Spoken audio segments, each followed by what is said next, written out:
Aquí comienza Sin Pretexto, un espacio donde abordamos los desafíos para la construcción de una agenda de futuro. Sin Pretexto, junto a Mirna Schindler. ¿Cómo están ustedes? Muy buenas tardes, bienvenidas, bienvenidos a un nuevo capítulo de Sin Pretexto. Bueno, qué duda cabe que la migración hace mucho rato que es una de las preocupaciones más importantes de chilenas y chilenos, ¿verdad? Quedaron muy atrás aquellas épocas en que el tema migratorio no era tema en Chile. Tal vez la primera oleada, ¿no es cierto?, importante que ocurrió por ahí por los 2000 con la migración peruana, que llegó a ser la más importante, pero lo que estamos viviendo hoy día no era algo que conociéramos en nuestro país, pero ojo, este es un fenómeno que también está ocurriendo en el resto del mundo. De hecho, se habla que la magnitud de las cadenas migratorias no tiene precedentes hoy respecto de lo que ocurrió en el pasado. Fíjense ustedes que 50 años atrás, en 1970, el número de migrantes, de personas, cuando hablamos de migrantes, personas que por razones voluntarias o involuntarias viven fuera de su país de nacimiento por un periodo prolongado, bueno, a nivel global alcanzaba una cifra de 70 millones de personas aproximadamente. En 2020, esa cifra ya se había incrementado a 272 millones de migrantes en todo el mundo.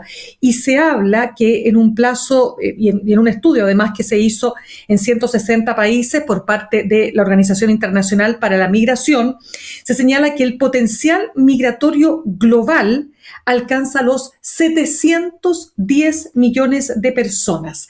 Esa es la realidad y este es un tema que empuja y puja a distintas latitudes, en distintas latitudes y a distintas sociedades. ¿Por qué?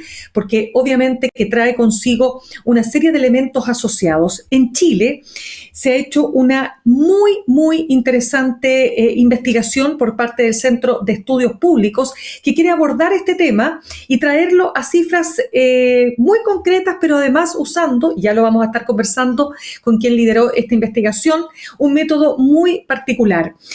Recordemos que en Chile la migración también ha tenido factores que dicen relación, por ejemplo, con lo que pasó en Haití y el terremoto de 2010, con fenómenos de profundización de la violencia política, la situación económica, lo que ha pasado con Colombia, pero sobre todo lo que ha pasado con Venezuela. Las cifras hablan de a lo menos 6 millones de venezolanos han emigrado producto de la grave crisis política y a estas alturas humanitaria que afecta a ese país. Por lo tanto, no estamos solos, lo que estamos viviendo a nivel global y a nivel regional responde a una serie de factores que explican este fenómeno creciente. Y en este estudio, básicamente voy a adelantar algunas nomás de las principales conclusiones. Las y los chilenos prefieren a una mujer migrante antes que a un hombre. ¿Por qué? Porque se asocia a los hombres con la mayor prevalencia de estar, vinculados al crimen organizado o actos delictuales. Pero las mujeres, ojo con esto, no es que simplemente las mujeres porque sí, sino que a las mujeres solas, porque también hay toda una definición que hacen las y los chilenos respecto a que si llegan estas mujeres acompañadas con sus parejas y con niños, y eso también trae como consecuencia otro tipo de definiciones. Y por último, fíjense que el tema educacional es muy importante. O sea, a diferencia de lo que muestran otros estudios, que en general las personas nativas que viven en un país no quieren que lleguen personas que puedan hacerle la competencia, ¿no?, en determinados niveles educacionales, pues aquí ocurre lo contrario de acuerdo a este estudio. Y lo último, y con esto cierro, es que a pesar de que otros estudios muestran que, por ejemplo, la población haitiana es muy resistida por razones raciales o de racismo derechamente, sin embargo en este estudio eso no aparece de la misma manera, es decir, se prefiere incluso, vamos a estar conversando el detalle, pero a la población hay, digamos, una relación o una aproximación a la migración haitiana que tiene la misma, digamos, indiferencia o parecer respecto de la española, por ejemplo, o respecto de la peruana. O sea, el punto hoy día está fundamentalmente enfocado y centrado en la migración colombiana y venezolana. Vamos a estar entonces hablando de este tremendo tema, pero antes vamos a ir a la música y ya regresamos con quién lideró este proyecto y esta investigación en el Centro de Estudios Públicos.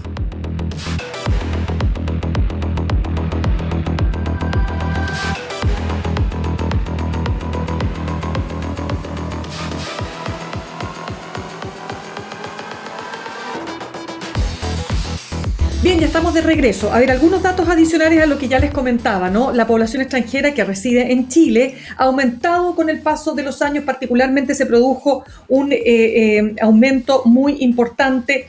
Imagínense, si antes teníamos 4,1% de migración, subimos a 8,2% en 2022 y que son cifras que incluyen parcialmente la migración irregular porque claramente no hay números exactos debido a la enorme, ¿no es cierto?, a la gran porosidad que tiene nuestra frontera. Bueno, de esto y más queremos hablar con nuestro siguiente entrevistado, quien estuvo a cargo también de este estudio, investigador del Centro de Estudios Públicos CEP, Mauricio Salgado. Mauricio, ¿cómo estás? Un gusto tenerte con nosotros esta tarde. Hola, ¿qué tal? Muchas gracias, Mirna, por la invitación. Muchas gracias también por la muy buena introducción a las principales conclusiones del estudio. No, es que francamente es un estudio muy interesante porque de alguna manera te derriba algunas, no sé si hablar de creencias, pero de algunas afirmaciones que han estado presentes, claro, en otros estudios, pero esta realidad también es muy cambiante. Y quiero preguntarte, lo primero, ¿cuánto ha cambiado a partir de los últimos eventos, los últimos 2 años, diríamos quizás, la percepción que tienen chilenas y chilenos sobre la migración en Chile? Bueno, otros estudios que hemos hecho acá en el Centro de Estudios Públicos muestran que los chilenos en general están haciendo una distinción, ¿no?, entre la migración más temprana, ¿verdad?, y la más reciente. Y es el hito más o menos que se sitúa en torno a los 5 años, ¿no? Entonces, la migración de los últimos 5 años es percibida como cuantitativamente, pero también cualitativamente distinta a la migración que teníamos antes de esos 5 años, que por cierto, era, como tú misma dijiste en las cifras que presentabas, era mucho menor en Chile, ¿no? Es desde el año 2018 en donde comienza este punto de inflexión, ¿verdad? Esta verdadera transición de fase, por así decirlo, cambió la dinámica completamente del flujo de migrantes que vienen a Chile. Ya, es que ahí quiero entrar en lo siguiente, porque uno podría concluir, te voy a hacer una conclusión muy de poco académica, pero para efectos de provocar la conversación. ¿Somos más xenófobos hoy día los chilenos y chilenas? No. Esa es una de las gracias del estudio que hicimos, ¿no? En general está la percepción de que los países o las sociedades, las personas, ¿verdad?, tienden a ser más o menos xenófobas, ¿no? Y por xenofobia se entiende una especie de rechazo al foráneo, ¿no?, al migrante, al extranjero. Yo diría que el estudio lo que muestra, ¿no?, es que es algo que es evidente. La migración no es unívoca, no es única. Hay múltiples migraciones, ¿no? Hay múltiples perfiles de migrantes. Y nosotros lo que quisimos estudiar fue precisamente eso, ¿no? Cuando los chilenos se enfrentan, digamos, ¿verdad?, a la evaluación que hacen respecto de los migrantes, bueno, cuáles son los atributos que más valoran, cuáles son los que menos valoran, y entender entonces la complejidad, la multiplicidad del fenómeno. Entonces, lo que aparece en nuestros resultados es, por ejemplo, que efectivamente hay ciertos estereotipos que operan, ¿verdad?, particularmente en contra de la migración reciente, colombiana y venezolana principalmente, pero no con una migración que ya está más asentada, por ejemplo la peruana, ¿verdad?, que en los 2000, tú recordarás bien, también generó mucho impacto porque era un grupo discriminado también, ¿no? O sea, había todo un fenómeno ahí con la migración peruana, que era muy grande, qué sé yo, que había mucho. Se empezó a estigmatizar hasta la plaza de armas, ¿verdad?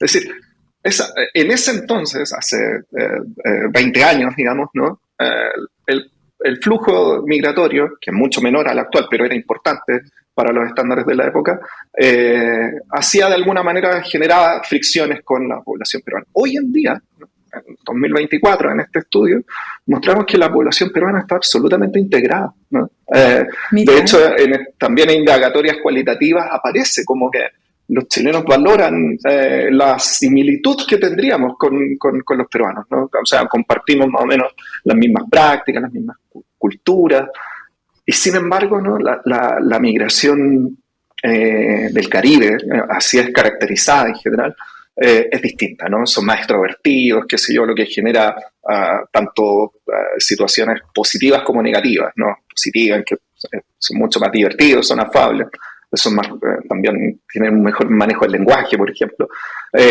son más alegres, pero a la vez generan fricciones porque se lo identifica como más fiesteros, qué sé yo. Entonces, digamos, si te fijas en todo esto, no hay una xenofobia general, ¿no? Sino que es más bien dirigida a ciertos grupos específicos, en particular a aquellos que constituyen las olas más recientes y que de alguna manera se las asocia también con cierto descontrol migratorio, ¿verdad? Claro, efectivamente. Entonces, Mauricio, entremos en alguna de los hallazgos, ¿no es cierto? ¿Qué pasa, por ejemplo, con respecto a cómo se percibe la llegada de mujeres solas en mejor valoración que los hombres, ¿no? Exactamente. El estudio muestra que, en general, este es un estudio que indaga en las actitudes de los chilenos frente a la migración, ¿no? Entendiendo la migración como plural, ¿no? Entonces, lo que queríamos preguntarnos es, por ejemplo, ¿hará una diferencia el género del migrante en las preferencias de los chilenos respecto a quién se le permite la entrada al país o a quién no? Y lo que vemos es que efectivamente hay una mayor receptividad a la migración femenina. Es decir, los chilenos de alguna manera preferirían el ingreso de migrantes mujeres antes que hombres, ¿no? O en mayor proporción de mujeres antes que hombres. Y lo interesante de esto es que esta preferencia no es incondicional, ¿no? Tal como tú lo señalabas, en general se prefiere la migración femenina, pero particularmente sola, no acompañada. Una diferencia que no encontramos con la migración masculina, ¿no? Si la migración masculina viene viene un migrante hombre con pareja, qué sé yo, con niños, también con dependientes menores, no genera mucha diferencia. En cambio, la migración femenina solitaria es más valorada que la migración femenina con acompañantes. Entonces, de alguna manera no es incondicional esta mayor preferencia por la migración femenina. Lo que se ha visto en otros países de América Latina... perdón, sí.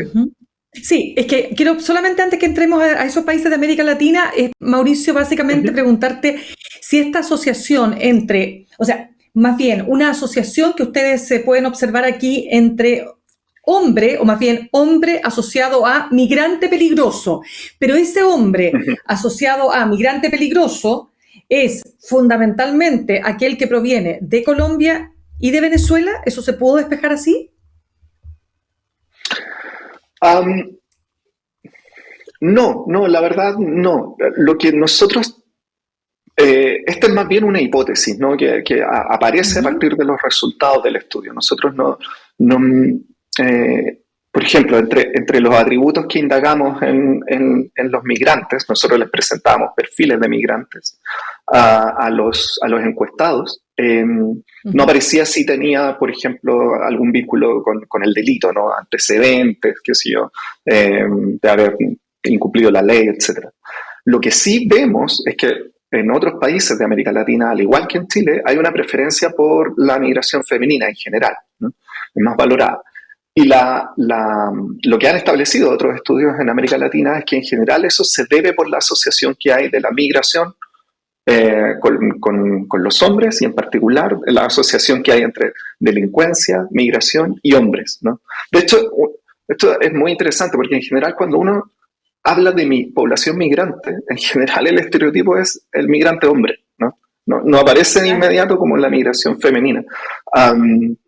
Y entonces, dado que está asociada a la migración con lo masculino y además con lo delictivo, esa asociación aparece como mucho más estrecha en general en las percepciones de las personas. La mujer rompe un poco esa asociación y por lo tanto se cree en general que las personas son más receptivas en América Latina a la migración femenina porque no está asociado al peligro que representa la migración masculina en los distintos países. Claro, déjame Nosotros, de alguna manera... Sí, dame un segundito que quiero solamente contarle a nuestros auditores que estamos conversando con Mauricio Salgado, investigador del Centro de Estudios Públicos CEP. Eso, Mauricio. Perdón, ¿y sabes lo que olvidé decir? Que el estudio se llama Ellos y Nosotros, el migrante de los chilenos. Exactamente, sí.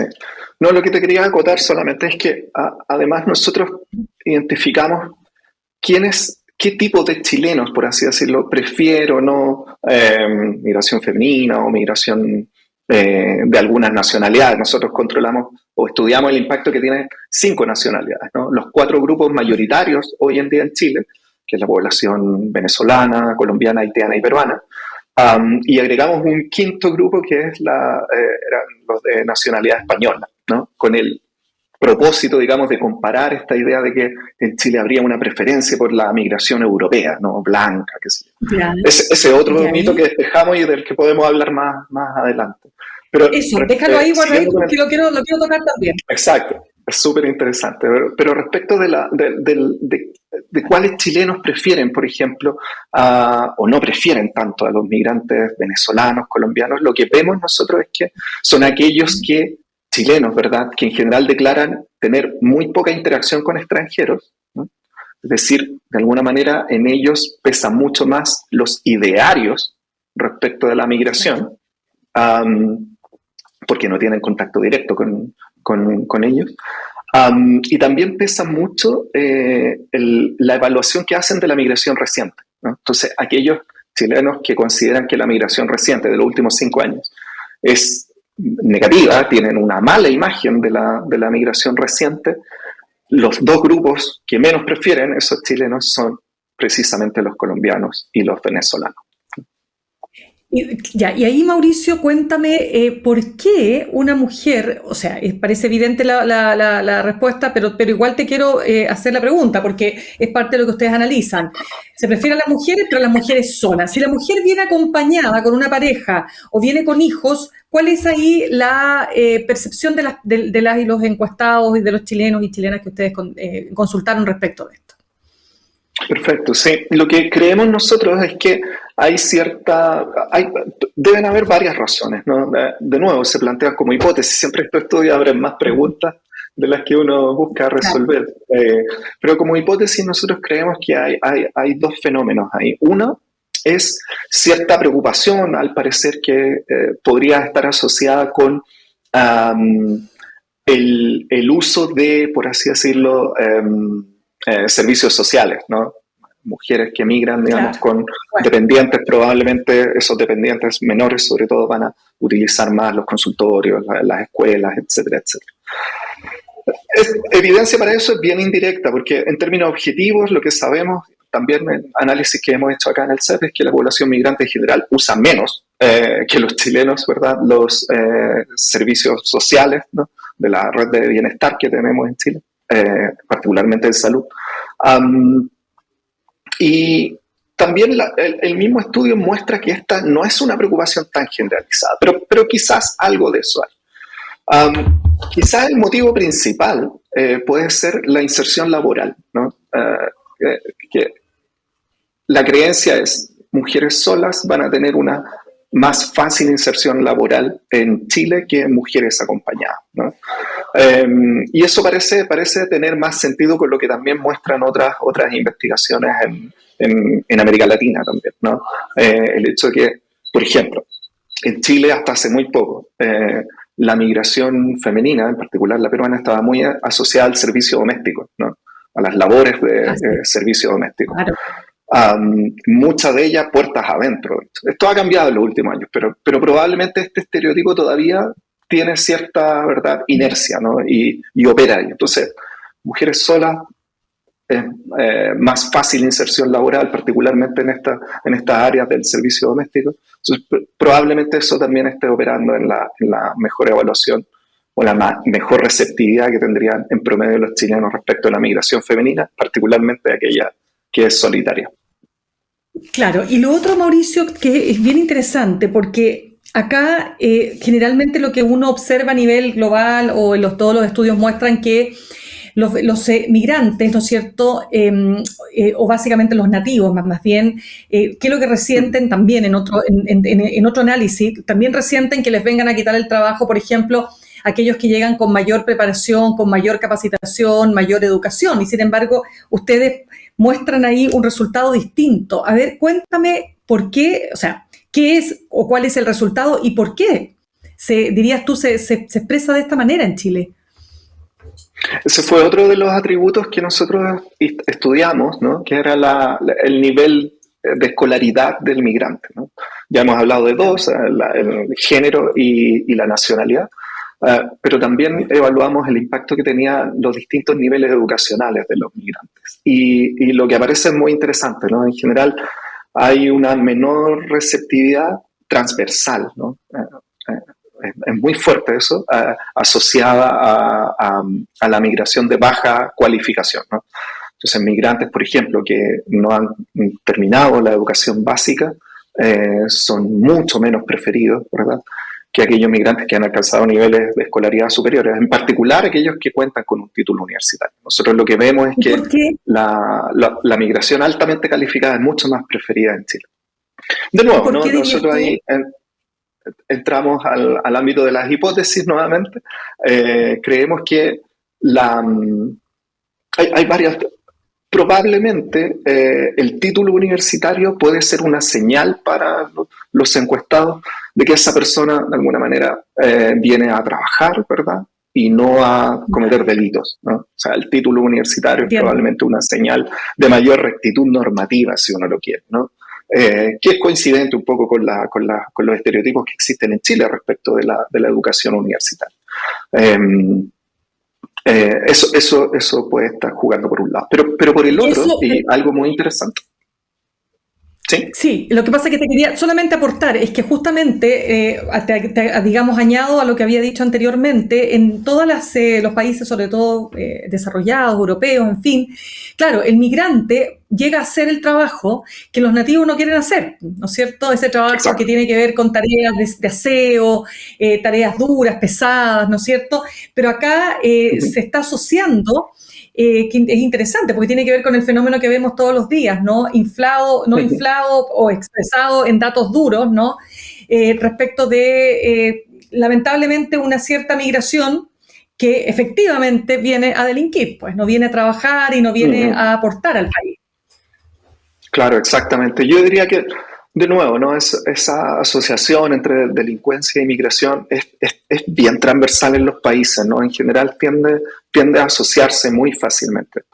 Probablemente por el impacto que tienen en los medios, ¿no? Delitos a los cuales, por ejemplo, en Chile no estábamos acostumbrados, ¿no? Y que en general están siendo perpetrados ya sea por extranjeros o por bandas transnacionales, ¿no?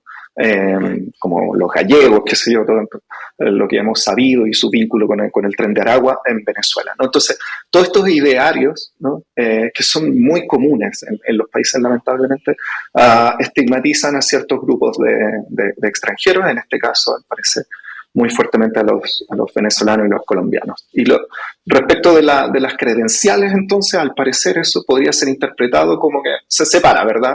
Si tiene título universitario, entonces probablemente es más respetuoso de la ley, no como los otros. Y esta valoración es bien potente. Claro, y dime una cosa, lo último que te quiero preguntar, Mauricio, es acerca, porque se decía, o hemos creído muchas veces, sobre todo por lo que tiene que ver con la relación con el pueblo mapuche, o con los pueblos originarios, ¿no? Que los chilenos y chilenas son mestizos, digamos, son muy racistas, ¿no? Pero se observa una actitud distinta respecto a los haitianos. ¿Cuál es la valoración que se hace? Ese resultado es muy interesante, ¿no? Nosotros entonces mostramos que efectivamente hay dos grupos que son negativamente estereotipados, son los nacionales de Colombia y de Venezuela, Y mostramos que las otras tres nacionalidades que estudiamos, ¿no? La española, la haitiana y la peruana, los chilenos son relativamente indiferentes frente a ellas, ¿no? O sea, las prefieren más a las tres que a las colombianas y las venezolanas en igual medida. Eso es muy interesante, ¿no? La hipótesis que uno habría planteado antes de ver estos resultados es que iban a preferir mucho más a la española y no sé, pero la española iba a destacar por sobre las otras y no es el caso, ¿no? No destaca frente a la peruana y muy interesantemente no destaca frente a la haitiana.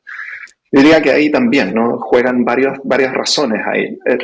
Hasta hace poco, tal como tú decías, hasta hace poco, como tú decías, y está documentado, es decir, tampoco el estudio pretende negar esto, ¿no? Hasta hace muy poco, efectivamente, la población haitiana era negativamente racializada, ¿no?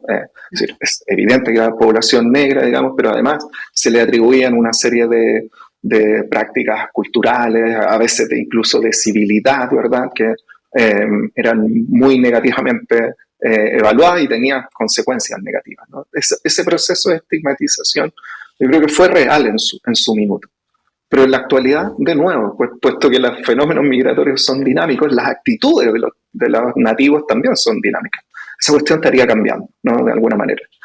Por un lado, creemos que la migración haitiana ya se asentó en Chile, ¿no? Estamos más acostumbrados a ella, tal como sucede con la migración peruana. Es cierto que también han salido muchos de Chile, ¿no? Han vuelto a migrar buena parte de los haitianos, en particular hacia Estados Unidos, en el último par de años. Y también tiene que ver, de nuevo, ¿no? con nuevas preocupaciones de los chilenos, ¿no? Particularmente con el tema de la seguridad, ¿no? Entonces, la población haitiana, al parecer, no es vista como una amenaza a la seguridad de las personas, como sí está siendo vista, ¿no? La población colombiana y venezolana. Entonces, probablemente en la actualidad, ¿verdad? En el Chile de hoy, no en el Chile del 2015 o el 2016, cuando empezamos a tener un flujo importante de población haitiana hacia Chile. En el Chile del 2023, 2024, estas actitudes más de rechazo racial, ¿verdad? Una estigmatización de racismo, ¿verdad? Apoyada en racismo, creemos nosotros, no se está atenuando porque la preocupación ahora es otra, ¿no? Es el tema de la seguridad. Absolutamente, el tema de la seguridad, fíjate, cómo marca y cómo atraviesa este análisis y otros también de lo que ocurre en nuestro país y en nuestra sociedad. Mauricio Salgado, investigador del Centro de Estudios Públicos CEP, 1.000.000 de gracias por habernos traído este estudio, Ellos y Nosotros, el migrante de los chilenos. Que tengas buena tarde. No, muchas gracias. Vale, muchas gracias a ti. Nos vemos. Que tengas una buena tarde. Chao. Vamos a ir a la música, a un corte, y al regreso vamos a estar tocando un tema, fíjense, súper interesante. Yo me acuerdo que hace muchos años, cuando yo reporteaba para Informe Especial, uno de los temas pero que más recurrentemente realizábamos las y los periodistas era el embarazo adolescente. Cómo evitar los embarazos. ¿Se acuerdan de las JOCA? Que algunos de ustedes son muy jóvenes, pero instalaron, ¿no es cierto?, en algún momento de nuestro proceso, digamos, de desarrollo educacional, esta idea de que debían haber jornadas de educación sexual en los colegios. ¿Para qué? Para evitar precisamente los casos de embarazo adolescente. Sin embargo, hoy día esa tendencia se quebró. Y el gran tema hoy día entre los adolescentes, ¿saben cuál es? Las enfermedades de transmisión sexual. De eso estaremos conversando al regreso de esta pausa.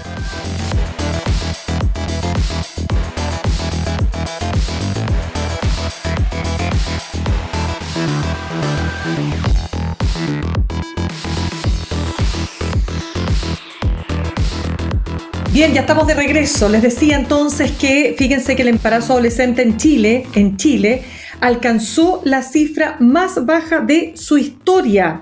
Llegó a 164 en menores de 15 años y 6.428 en el grupo de 15 a 19 años. Esto en el año 2023, de acuerdo a datos del Instituto Nacional de Estadística. Pero, ¿qué es lo que pasa? En paralelo, hay un informe del Subdepartamento de Epidemiología y la Seremi de Salud de la región metropolitana que dan cuenta de un aumento exponencial de las enfermedades de transmisión sexual en la región metropolitana desde 2020 hasta 2023. Y en esto y de esta problemática queremos conversar con nuestra siguiente entrevistada, María José Valderas, matrona de la USACH, magíster en anticoncepción y salud sexual y reproductiva. María José, ¿cómo estás? Un gusto de tenerte con nosotros aquí en Sin Pretexto. Hola, muchas gracias por la invitación. María José, ¿cómo es que se quebró esta tendencia, pero para pasar a este otro tema que es tanto más delicado que el anterior? Sí, de repente nos cuesta un poco entender qué fue lo que estuvo produciendo esta alza y que de repente se terminara y se convirtiera en esta tendencia con respecto a las infecciones de transmisión sexual. En ese sentido, nosotros piensa, y creo que tú lo mencionaste antes del corto musical, que tuvimos alguna intención cerca de los 90 tuvimos una intención de talleres que eran las JOCA, que eran talleres de educación sexual que eran realizados en los colegios, donde participaban estudiantes, familias y los profesionales de la educación. ¿Qué es lo que ocurrió y por qué podríamos dar cuenta de este efecto? Por un lado, si nosotros nos vamos hacia la educación sexual integral, hoy en día no tenemos ninguna política pública que de alguna manera, en palabras simples, una ley que establezca una educación sexual integral, con estándares muy bien establecidos, ni tampoco con alguna fiscalización. Te voy a dar un ejemplo. Hoy en día nosotros tenemos algunas políticas públicas que señalan en algunos artículos el hecho de realizar educación sexual. También se les oficia a las instituciones educativas, a los colegios y a los liceos que realicen educación sexual, pero los colegios y los liceos van a tener libertades ante eso. Y el tema es que van a poder realizar su propio programa de educación sexual, que hay algunos colegios que tratan de buscar asesoría en algunas universidades con algunas profesionales, o hay otros colegios que crean el suyo a partir de la misma malla curricular. Y también está la posibilidad de colegios que compran programa de educación sexual que de hecho están validados por el Mineduc. Ante esa libertad es que no hay ningún ente que esté fiscalizando la calidad de esa educación sexual. Por ejemplo, podríamos tener un colegio que hoy día su programa de educación sexual sea netamente desde la perspectiva afectiva y tal vez promoviendo la abstinencia, que no es una mala estrategia, pero no es la única y según la evidencia científica tampoco es la mejor. O también tenemos otros programas de educación sexual que tienen un enfoque desde solo la prevención o desde lo punitivo o lo malo, y entonces se enfocan mucho en prevenir embarazo, prevenir las infecciones de transmisión sexual, pero no tienen un enfoque en el disfrute de la sexualidad, en el goce, en el placer, que sí son las recomendaciones que nos han dado internacionalmente. Entonces, eso por un lado, tenemos una deuda histórica como país con respecto a la educación sexual. Uno de los últimos proyectos de ley que fue presentado por la diputada Camila, se me fue el nombre ahora, justo ahora. ¿No es Camila Flores? No. ¿No? No. Ya. Lo voy a buscar. No, pero no te preocupes, de ahí lo buscamos. Ya, pero fue uno de los últimos proyectos de ley que se estuvo discutiendo, que era educación sexual integral, propiamente tal, con todas las estrategias que se establece, donde se incluyen a estos tres actores, que sería la comunidad educativa, tanto profesores, estudiantes y también las familias. Por lo tanto, era un proyecto de ley que era bastante rico, era bastante... O sea, era un aporte, en definitiva, para poder... Era bien sólido y cumplía con todas las características que nos hacían las recomendaciones internacionales. Imagínate que cuando se discute el proyecto de ley... Dame un ratito porque quiero justamente detenerme ahí en un punto que tú señalas. Estamos conversando con María José Valderas, matrona de la USACH y magíster en anticoncepción y salud sexual y reproductiva. Es que, María José, antes de entrar al tema porque vamos a entrar de lleno a entender por qué pasamos, ¿no es cierto?, a esta tendencia de que están aumentando las enfermedades de transmisión sexual. Pero la pregunta que te quiero hacer antes de eso es, ¿cómo fue que pese a todos los problemas que tú estás describiendo en materia de educación sexual integral, etcétera, bajaran los embarazos adolescentes? Sí. Terminando el punto anterior, cuando se presenta el proyecto de ley, hubo falta de quórum. Y eso también nos da la relevancia con respecto a aprobar políticas en tema de educación sexual. Por lo tanto, ¿Por qué se produce este cambio? Hoy en día nosotros tenemos prestaciones en atención en el sistema, el sistema público de salud, en atención primaria, con una canasta de anticonceptivos que es bastante ampliada, que de hecho es reconocida y valorada a nivel internacional. Si una mujer hoy en día se va a atender a un consultorio, tiene para poder acceder a pastillas anticonceptivas, a inyecciones mensuales trimestrales, a anillo vaginal, parche, implantes que van en los brazos y dispositivos intrauterinos. Tenemos una variedad que no lo vamos a poder encontrar en otras políticas públicas de otros países, sí. Y con la profesional idónea para poder realizar esta indicación o inserción que son las matronas. ¿Qué es lo que ocurre? Y la píldora, perdona, ¿y la píldora del día después también está disponible hoy día en todos los consultorios de Chile? La píldora, como es una emergencia, piensa que falla anticonceptiva y es una urgencia, el no quedar embarazada, está disponible en los consultorios y en todos los servicios de urgencia, o debiese estar disponible, como los SAPU, los SAR y las urgencias de los hospitales, de grandes hospitales. Por lo tanto, nosotros tenemos una variedad para poder acceder y se han facilitado varias cosas, como por ejemplo, liberar la receta de la pastilla de emergencia. Cualquier mujer la podría ir a comprar a una farmacia sin receta, sin que la vea un profesional, porque entendemos que es una urgencia y porque además no tiene contraindicaciones. También se liberó para que lo vaya a buscar la pareja de esta mujer. Entonces, tenemos estrategias. Claro. Sí. Y eso explica, mira, es que es súper interesante, perdona María José, es súper interesante lo que tú nos describes, porque eso explica también cómo este tema de los derechos reproductivos de las mujeres se ha vuelto un tema político también. O sea, hemos visto que cuando los candidatos presidenciales o candidatas, ¿no es cierto?, se ponen muy hacia lo conservador, se produce inmediatamente, ¿no es cierto?, un flujo de votos hacia el otro sector no conservador. Es que está totalmente definido ahí con lo que tú estás explicando. Ya, ahora sigamos. Entonces, tenemos una variedad de prestaciones que garantizan el acceso a los métodos anticonceptivos. Tenemos espacios amigables, la matrona está yendo a los liceos, la matrona al consultorio, una variedad de estrategias. Pero no ha ido de la mano con los programas de educación sexual y por eso fue mi introducción. El proyecto de ley que presentó Camila Rojas, ahora sí. Aquí está, Camila Rojas. Que presentó la diputada Camila Rojas. No tuvo quórum y de hecho, antes de que se votara, comenzó con una campaña del terror con respecto a la ESI, donde se entregaron panfletos en la vía pública explicando de que le iban a enseñar a usar condón a niños de primero básico, cuando no es lo correcto. O sea, si nosotros hablamos de una correcta ESI, sabemos que el tema y la complejidad del tema va de acuerdo a la edad.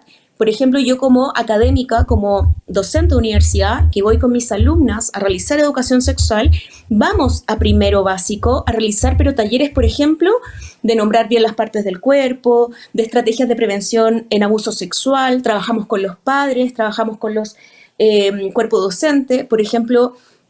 Muy pronto vamos a trabajar con un colegio de educación diferencial donde vamos a trabajar con los profesores en cómo poder realizar una ESI. Entonces, una ESI correcta va a ser ¿qué es una ESI? Perdona, una ESI es una...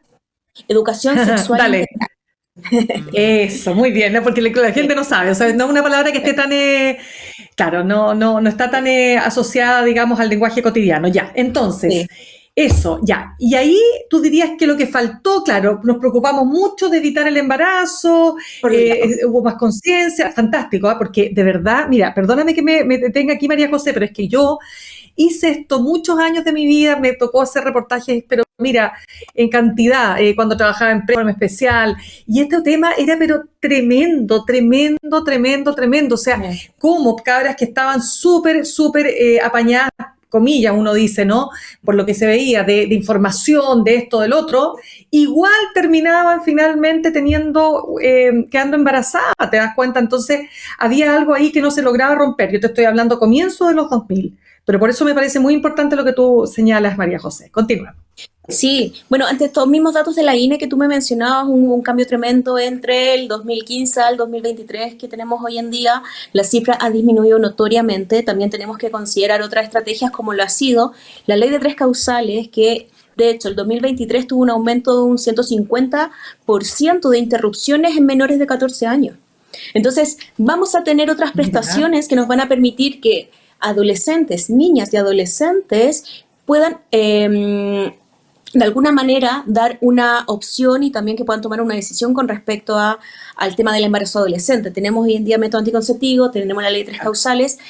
En algunos colegios tenemos iniciativas, no quiero decir que nadie lo tenga, sí, sí existe, pero no sabemos cómo está ocurriendo, no podemos estar, no tenemos ahí una Porque no es integral. Porque no es integral. Sí, Claro. y porque tampoco hay una ley. Necesitamos que sea una ley para que finalmente la bajada de la política pública les exija a todos los establecimientos educacionales que sea a la par. Sin esa educación no van a estar todos los conocimientos o la información para poder, por un lado, prevenir también el embarazo adolescente, como lo estamos haciendo hoy día, que acá yo creo que las matronas han sido importantísimas en este proceso, pero no está la otra parte, que es la prevención de las infecciones de transmisión sexual. Y ahí había un momento importante con respecto a, bueno, hoy en día los consultorios tenemos el acceso a los condones de pene, los condones de vagina, pero ¿cuánto de eso es accesible para un adolescente que le cuesta ir a un consultorio? Podríamos comenzar a trabajar en estrategias que incluyan un distribuidor, estas maquinitas distribuidoras de preservativo, y que han ocurrido, hay estrategias, hay liceos que lo han implementado, pero cuando no va de la mano, se mal usan esos preservativos, se ocupa para la broma, o se acaban rápidamente y necesitamos estar sosteniéndolo, hay el recurso constantemente. Claro, ahora, entremos entonces, estamos conversando con María José Valderas, ella es matrona de la USACH y magíster en anticoncepción y salud sexual y reproductiva. Ya, María José, entremos entonces ahora, ¿por qué han aumentado tan significativamente las enfermedades de transmisión sexual? ¿Qué está pasando ahí? Ya. Por un lado, el tema de la educación, la dificultad para poder acceder a preservativos, y también el cómo se ha abordado el tema de las ITS, la infección de transmisión sexual. Por un lado, hace un tiempo se hablaban de enfermedades, como los mencionas tú. Hoy en día son infecciones. ¿Por qué? Se comenzó a catalogar como infecciones reconociendo de que la mayoría de las veces, y especialmente en adolescentes, personas jóvenes, tiende a ser asintomática. Y es una de las grandes dificultades de por qué la prevalencia tiende a ser tan alta. Claro. Y lo otro también es para quitar la patología a esta ITS, porque cuando se diagnostica una ITS hay una carga social importante. Ahí comienzan las dudas de, bueno, ¿cómo se lo planteo? Pensando en adolescentes, ¿cómo se lo planteo a mis padres? ¿Cómo se los planteo a mi pololo, a mi polola? O a mis parejas sexuales. Entonces hay una carga social, emocional que tiene que ver con el diagnóstico de una ITS y que se trata de trabajar con estas poblaciones claves. Obviamente todo eso ayuda porque si no hay nadie regularizando los programas de educación sexual y terminan haciendo programas de educación sexual del terror, donde le muestran a los jóvenes imágenes de lesiones de ITS, cuando la mayoría son asintomáticas, los jóvenes van a decir, eso a mí no me está pasando. Entonces también es una educación sexual no contextualizada a la juventud, ni a tampoco el cuadro clínico que tienden a presentar. Es más desde el terror y desde esto que yo te digo que sea como más abolicionista a la sexualidad versus darles herramientas para que estén examinando su cuerpo, para que tomen medidas preventivas, claro, para que consulten periódicamente cuando ya han iniciado la actividad sexual. María José, por lo tanto, ¿tenemos alguna cifra más o menos que nos permita tener, una cierta certeza en cuanto a cuántas personas en la población joven están, por ejemplo, contagiadas de VIH? Podríamos tener un dato, sí, podríamos registrar los datos, sobre todo porque hubo un aumento, no tanto en VIH, pero sí en otras ITS como lo es el VPH, la sífilis, y en algunos liceos hemos estado reportando algunos brotes de gonorrea. Y entonces, hay un aumento en estas ITS, sobre todo entre los 14 y los 19 años. Yo sé que no es el tema a conversar, pero también ocurrió en la tercera edad, que también es otro tema. No, pero dale, por supuesto. ¿Sí? Imagínate, y esto tiene que ver, no te puedo creer. Y esto tiene que ver también cómo nosotros visualizamos a estas personas, las visualizamos como sujetas de derecho, como personas que están viviendo su sexualidad y que por tanto las dejamos un poco invisibilizadas, las dejamos aparte de las políticas públicas que tienen que ver con la prevención. Ya, pero espérame, entonces, ¿cuál sería para ti la manera de abordar debidamente este fenómeno, ¿no? Para que los chicas dejen de contagiarse, para que exista, ¿no es cierto?, la cultura del preservativo como primera barrera de protección, o sea, de elementos de protección, ¿no es cierto?, tanto para las enfermedades de transmisión sexual incluso como para los embarazos. A todo lo que tenemos hoy en día, yo creo que si bien existen, por ejemplo, los espacios amigables para jóvenes, que una matrona con otras profesionales de equipo, hay psicólogas, trabajadoras sociales, pero hay una matrona que está en una extensión horaria. Eso quiere decir que puede estar entre las 5 y las 8 de la tarde y también los sábados en la mañana. Muchas veces estos espacios amigables para jóvenes están en el mismo consultorio, en este horario diferido, o puede estar en otro lugar que podría ser centros culturales, como que estén lejos de esta unidad de salud, pero en ese espacio las matronas pueden entregar preservativos, pueden entregar métodos anticonceptivos, hacer controles, etcétera. Eso por un lado, como desde el acceso a la salud, desde los centros de salud. También podría ser del acceso a la salud, pero en los mismos establecimientos educacionales, y eso también hay varias iniciativas con que comience a ingresar una matrona a los establecimientos educacionales de manera fija, como a través, por ejemplo, de un box de matrona para que pueda realizar estas prestaciones de salud. Con también este dispensador de preservativo, etcétera.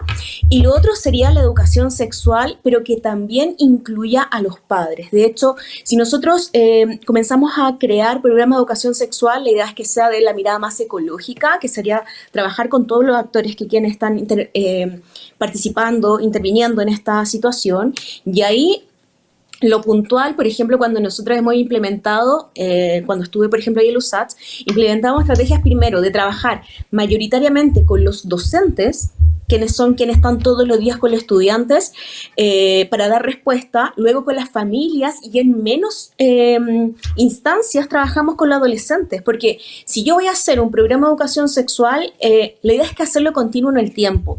Y yo como institución, como por ejemplo la USACH, a algunos liceos no voy a poder ir todas las veces.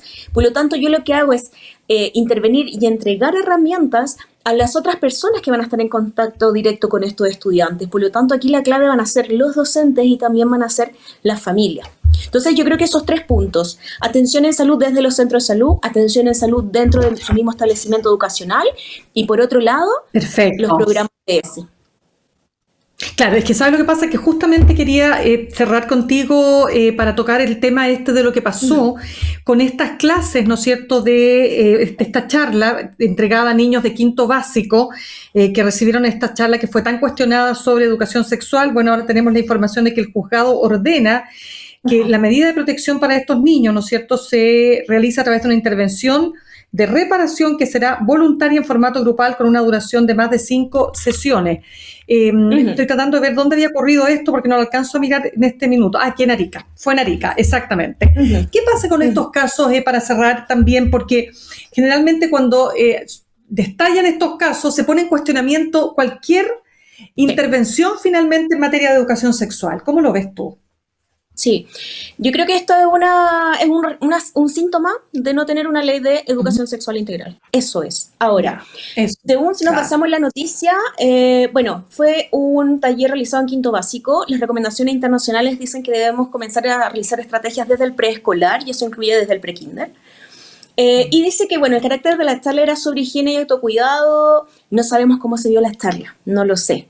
Pero obviamente para poder realizar una buena educación sexual yo tengo que tener ciertas herramientas, elegir bien la temática, los objetivos y también la estrategia que quiero lograr. Desde las habilidades, los valores, las herramientas. Ahora, no es algo que esté inventando yo, ni las matronas, esto está en recomendaciones internacionales. Nosotros trabajamos con recomendaciones de la OMS, la UNICEF y todas las estrategias metodológicas. Sabemos que dar charlas como expositivas, así como que yo voy y les hablo, no va a causar un gran impacto. Lo mejor son las charlas que tengan metodologías didácticas e interactivas. El año pasado realizamos una charla, por ejemplo, en tercero básico a un colegio con metodología participativa donde los jóvenes recibían esta información, pero solo a través del juego. Por lo tanto, estas metodologías participativas tienden a causar un mayor impacto dentro de la experiencia. Obviamente que llama la alerta a este tipo de noticias. No tenemos una ley, hay una alerta porque se presenta una medida de protección, pero se termina estableciendo varias cosas que también es parte de la ESI. Por un lado es de carácter voluntario, por otro lado tiene que estar con permiso de los padres porque es parte de la familia. Ahora, entender que el acceso a la educación sexual es parte de los derechos sexuales y por tanto parte de los derechos humanos. Por lo tanto, a los niños, a las niñas y a los jóvenes no debiésemos privarlos de una educación sexual, pero siempre es mejor trabajar de la mano de las familias. Entonces, por eso también preguntarle, presentárselo, informarle y también intervenirles. Eso también es... No, totalmente.